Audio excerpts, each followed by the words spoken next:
still asking for permission? Is there some magical gatekeeper telling you that you can't do something, that you can't write that book, that you're not smart enough, that you can't start that YouTube channel because you're not interested enough, that you can't live the life that you want because their no is more powerful than your yes? Let's examine why you feel so powerless. And this digital world is filled with possibilities. There was a time when I felt like that. I felt like everything I did, I felt like everything I wanted to do was tied to someone else saying yes, was tied to someone else giving me permission to be.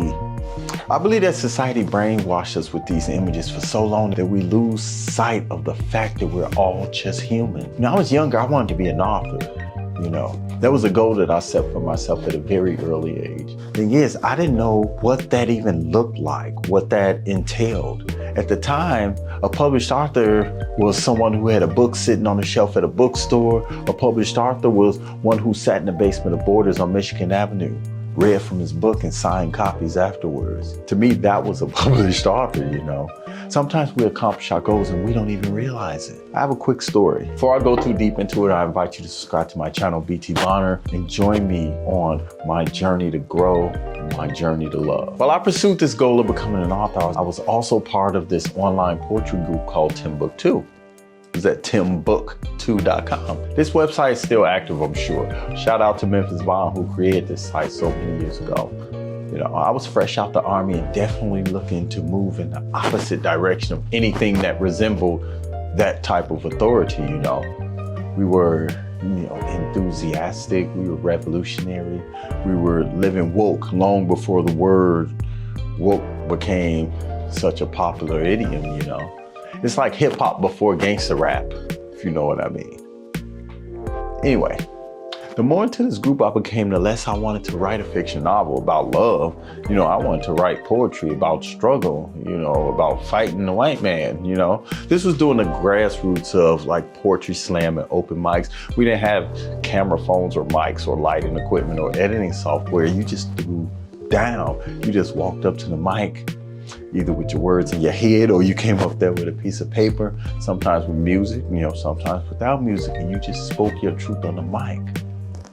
I tell you this, there is nothing more terrifying and exhilarating than getting on a mic in front of a crowd of people speaking your truth, your thoughts, So anyway, I was working downtown in Chicago at Loyola University at the General Counsel's office. I was doing admin work there and I was fresh out of the Army.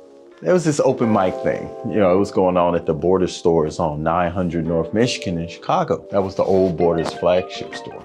So when the time came and I punched out for lunch, I went to the basement of this Borders store and signed up. I was the only black person there, and in front of me was this young Asian woman. Man, she was so small and she was so freaked out that while she was reading her poem, her voice was like this low whisper. She was literally shaking. I mean, even with a mic, you could barely hear her. Keep in mind that aside from reading aloud in high school, I'd never stood alone at a podium before an audience before.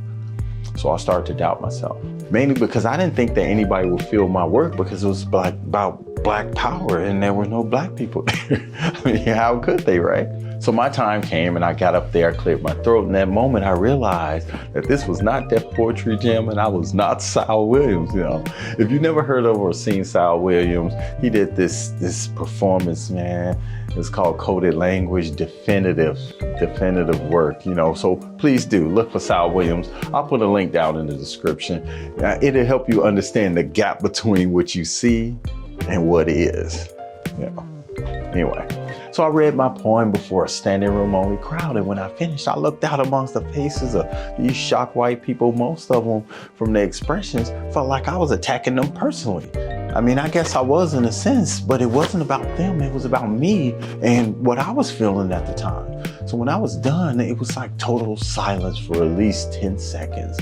And then this one white guy, it's like he was performing next and he's just like, he began clapping. And before long, the whole room was full of applause. I walked back to work just charged with this electric energy, man. It was something that I'll tell you, I'll never forget it. So fast forward from that experience, man, I just stopped writing that novel and I began working on a poetry book. Took me about a year, and when it was done, it took all the money that I could manage, along with money from my friends too, right? You know, who helped. And I self-published this book of poetry. I didn't realize at the time that I was accomplishing a lifelong dream of becoming a published author, and I just didn't feel like one. The royalty checks were not what I thought a published author should receive. I mean, I couldn't even pay my bills with those checks. Not even my smallest bill could be paid with that royalty check. It took me years later to realize that the dreams that we set out to accomplish don't look the way that we envision them. You know, it helped me realize that my expectation would not always resemble my reality. So when you talk to the universe and you ask for what you want, be mindful that when you do receive the gift, it may look very different than the vision that you have in your head. I want to share that message with you because many times we lack gratitude simply because our gifts are not packaged the way we want. They don't look the way we want them to look. Say, okay, different direction. Let's say you want a smart, caring, beautiful woman to come into your life. Absolutely. But will you recognize her when you see her? Or do you see a beautiful woman and then, after the fact, hope that she is smart and caring? We let our eyes lead us so much more than our hearts, but there's deceit in the eyes. A woman can have the most caring smile in the world, but it doesn't make her a caring person, and it doesn't make her smart. See what I mean? I spent a lot of time believing that I wasn't a published author because the publishing companies that I sent my work to, they rejected it. Even the ones who showed interest eventually passed, so I published it myself. But didn't give myself or my work the credit it deserved, but because the universe didn't give it to me in a way that resembled the image that I created for my expectation. So with this knowledge, take a fresh look at your life, your situation, the things around you, and look at them with eyes of gratitude. You might realize that you've done so much more than you realize, that some of your dreams have come to fruition already. But we are not grateful for the victory because what we're seeking is validation from other people. And money, you know, Bob Marley said that money is numbers and numbers will never end. And if it takes money to be happy, your search for happiness will never end. And in the same vein, George Bernard Shaw said that lack of money is the source of all evil, right? I believe that they both were right. I'm BT Bonner. I want to thank you for watching. I want to thank you for listening. And I'll see you next time. Peace.